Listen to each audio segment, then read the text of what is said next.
Hello students, welcome to exam time current और आप सभी का स्वागत है एग्ज़ाम टाइम करंट पर। आज है 5 जुलाई 2021 और आज के टॉप इम्पोर्टेंट 10 करंट अफेयर्स के क्वेश्चन हम आपके लिए प्रोवाइड करा रहे हैं अपनी करंट टैबलेट नंबर 17 में। हमारे इस चैनल पर करंट टैबलेट के नाम से सीरीज चल रही है जिसमें कि 17 पार्ट आज आपको प्रोवाइड कराया जा रहा है एग्ज़ाम टाइम करंट चैनल के द्वारा। तो चलिए स्टूडेंट्स, बिना किसी टाइम के गवाए करते हैं अपनी क्लास को स्टार्ट। और आप सभी यदि चाहते हैं कि इसकी पीडीएफ हमें मिल जाए तो आपको पीडीएफ मिलने का मैं आसानी तरीका बताता हूँ। आप सभी डिस्क्रिप्शन में दी गई टेलीग्राम चैनल की लिंक पर जाएं, वहाँ से टेलीग्राम चैनल को फटाफट से ज्वाइन करें। ज्वाइन करने के बाद तुरंत आप सभी पीडीएफ्स, पिछली और अगली जितनी भी पीडीएफ्स यहाँ पर आने वाली हैं, सभी को यहाँ से डाउनलोड करें और उनका रिवीजन अच्छे से करें। चलिए स्टूडेंट्स, करते हैं क्लास को स्टार्ट। क्लास का पहला क्वेश्चन है, हाल ही में चर्चा में रहा रामपाल पावर स्टेशन किस देश में स्थित है? तो हाल ही में चर्चा में रहा रामपाल पावर स्टेशन बांग्लादेश में स्थित है। ठीक है, तो चलिए थोड़ी सी इसके बारे में जानते हैं, क्या है, किस चीज़ का पावर स्टेशन है, सब चीज़ के बारे में। तो रामपाल पावर स्टेशन वर्तमान में बांग्लादेश में खुलना में बागेरघाट जिले के रामपाल उपजिला में निर्माणाधीन है। एक उपजिला है बागेरहाट जिले में जिसका नाम है रामपाल, तो उसमें निर्माणाधीन है, यानी अभी निर्माण चल रहा है उसमें। तो 1320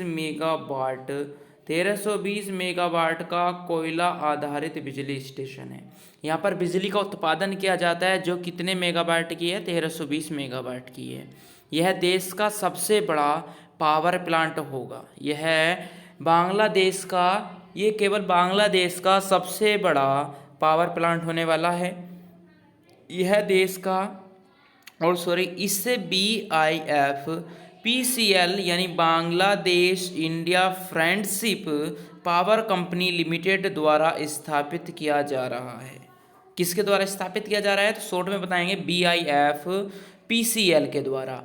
फुल फॉर्म का यदि जानेंगे इसकी तो 20 हो गया Bangladesh, I for India, four means friendship, power company limited द्वारा स्थापित किया जा रहा है। ओके, तो चलिए नेक्स्ट क्वेश्चन। तो इसका पहले का क्या आंसर था? ऑप्शन नंबर सी, बांग्लादेश में है स्थित है रामपाल पावर स्टेशन। एक्सप्लेनेशन आपको यदि अच्छे से समझ में आ रहा हो तो तुरंत एकदम वीडियो को लाइक करें और चलते चलते शेयर भी जरूर कर देना, जिससे कि आपके साथ साथ दूसरे भी करंट अफेयर्स पढ़ लेंगे तो उनका भी फ़ायदा और हमारा भी फ़ायदा है। स्टूडेंट्स, आप सभी के हाथ में है अब हमारी बागडोर। तो चलिए, हाल ही में किस देश ने द किट 300 का अनावरण किया है? तो कौन सा कंट्री है जिसने द किट 300 का अनावरण किया है? तो वो है इजराइल, यानी ऑप्शन नंबर ए, इजराइल देश ने द किट एंड 300 का अनावरण किया है। अब इसमें है क्या? इसमें है, इजराइल में स्थित पोलारिस सॉल्यूशंस ने इजराइल के रक्षा मंत्री के सहयोग से हाल ही में द किट 300 का अनावरण किया है। किसने किया है? तो पोलारिस सॉल्यूशन ने इजराइल के रक्षा मंत्रालय के सहयोग से किया है। इसमें थर्मल विजुअल कंसीलर मटेरियल से बनी एक सीट होती है जो सैनिकों को लगभग ज्ञानपूर्ण बनाती है। ठीक है, तो ये क्या कहती है? लगभग ज्ञानपूर्ण बनाती है किसको? सैनिकों को। नेक्स्ट क्वेश्चन नंबर 3, चीन में कम्युनिस्ट पार्टी का, या चीन में जो कम्युनिस्ट पार्टी थी है जो सुर्खियां बटोर रही थी, यह थी, इसकी स्थापना किस वर्ष की गई थी? तो इसकी जो स्थापना थी वो 1921 में की गई थी। चीन की कम्युनिस्ट पार्टी की स्थापना 1921 में। एंड चीन की कम्युनिस्ट पार्टी की पीपुल्स रिपब्लिक ऑफ चाइना यानी PRC की संस्थापक पार्टी है। ठीक है, किसकी संस्थापक पार्टी है? चाइना की। और CCP की स्थापना 1921 में की गई थी। और CCP आधिकारिक तौर पर लोकतांत्रिक केंद्रीयवादी के आधार पर संगठित है। और चीन की कम्युनिस्ट पार्टी ने हाल ही में अपनी स्थापना के 100वें वर्ष को, 100वें यानी इन्होंने सेंचुरी मार दी है इनकी स्थापना वर्ष की। तो 1921 से 221 का होना ही इसके लिए क्या है, एक सेंचुरी युग है। चलिए नेक्स्ट क्वेश्चन, चेंगदू J20, एक ही वर्ड है, एक ही नाम है, चेंगदू J20 जो हाल ही में चर्चा में रहा है, किस देश के द्वारा विकसित किया गया था? तो किस देश के द्वारा विकसित किया गया था? तो ये चीन के द्वारा डेवलप्ड किया गया था। अब आइए इसके बारे में थोड़ा सा जानते हैं। तो चेंगदू J20 को चीन के Chengdu aerospace corporation for the people's liberation army air force द्वारा विकसित किया गया था, यानी PLAAF, यानी कि P4 peoples liberation army air force के द्वारा डेवलप किया गया था, जिसमें J20 को सटीक स्ट्राइक क्षमता के साथ एक हवाई श्रेष्ठ सेनानी के रूप में डिजाइन किया गया था। ओके, चलिए नेक्स्ट क्वेश्चन नंबर 5, सतत विकास रिपोर्ट 2021 में कौन सा देश शीर्ष पर रहा है? तो कौन सा देश शीर्ष पर रहा है सतत विकास रिपोर्ट के अंतर्गत? तो वो रहा है फिनलैंड। और इसमें क्या है, सतत विकास रिपोर्ट के संयुक्त राष्ट्र सतत विकास समाधान नेटवर्क के विशेषज्ञों द्वारा तैयार और जारी की गई थी। इस वर्ष फिनलैंड को सूचकांक में सर्वोच्च स्थान दिया गया था।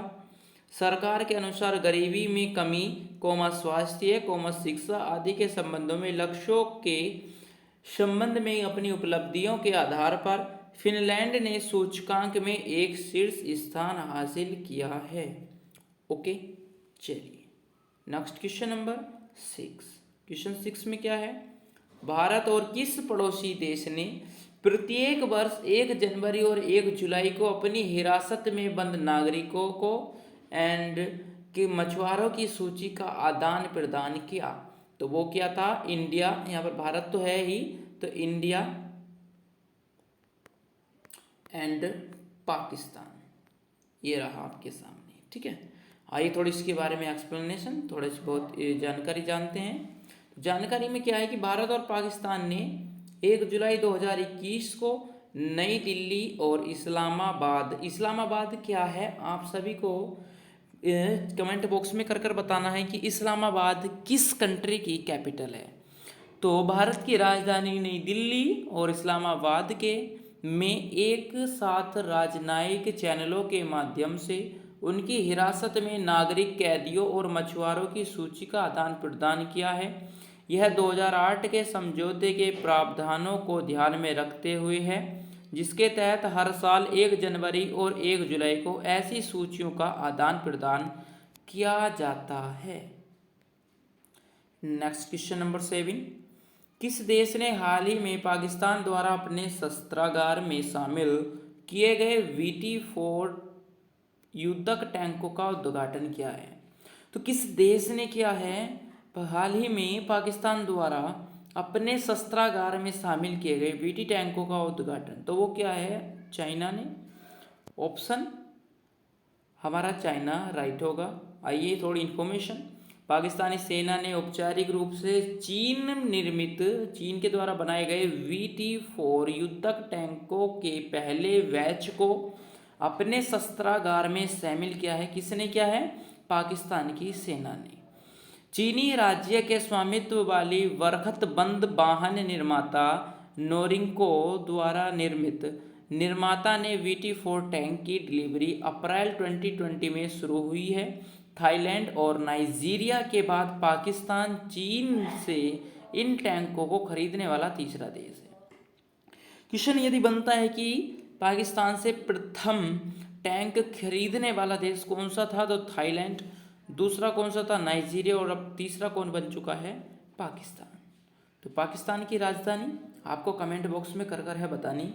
ठीक है, नेक्स्ट क्वेश्चन नंबर 8, हाल ही में किस शहर ने जनरेशन इक्वलिटी फोरम की मेजबानी की है?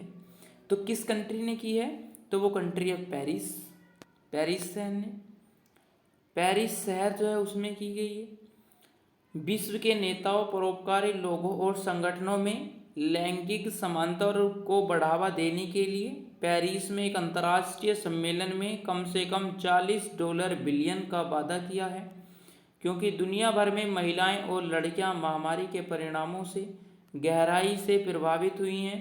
संयुक्त राष्ट्र की महिला कार्यकारी निदेशक फुमजिले मलाम्बो नगुका ने 30 जून 2021 को पेरिस में शुरू हुए 3 दिवसीय जनरेशन इक्वलिटी फोरम में प्रतिज्ञाओं का स्वागत किया है। सम्मेलन का आयोजन संयुक्त राष्ट्र, फ्रांस और मैक्सिको द्वारा किया जा रहा है। ठीक, मैक्सिको है। नेक्स्ट क्वेश्चन है 9। भारत के निहाल सरीन का संबंध किस खेल से है? तो भारत के निहाल सरीन का संबंध है चेस से, जिसको हिंदी में बोलते हैं शतरंज।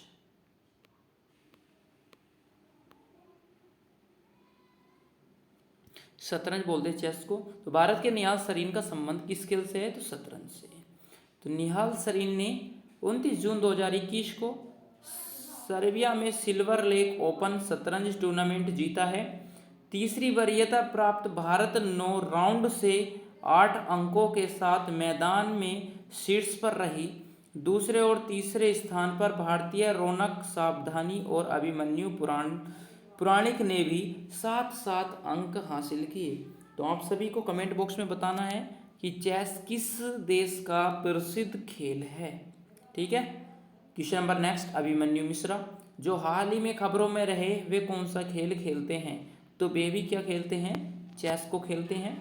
19 साल बाद रूसी ग्रैंड मास्टर सर्गेई जाकिन ने 12 अगस्त 2002 को 12 साल और 7 महीने में सबसे कम उम्र के शतरंज ग्रैंड मास्टर बनकर सनसनी मचा दी है।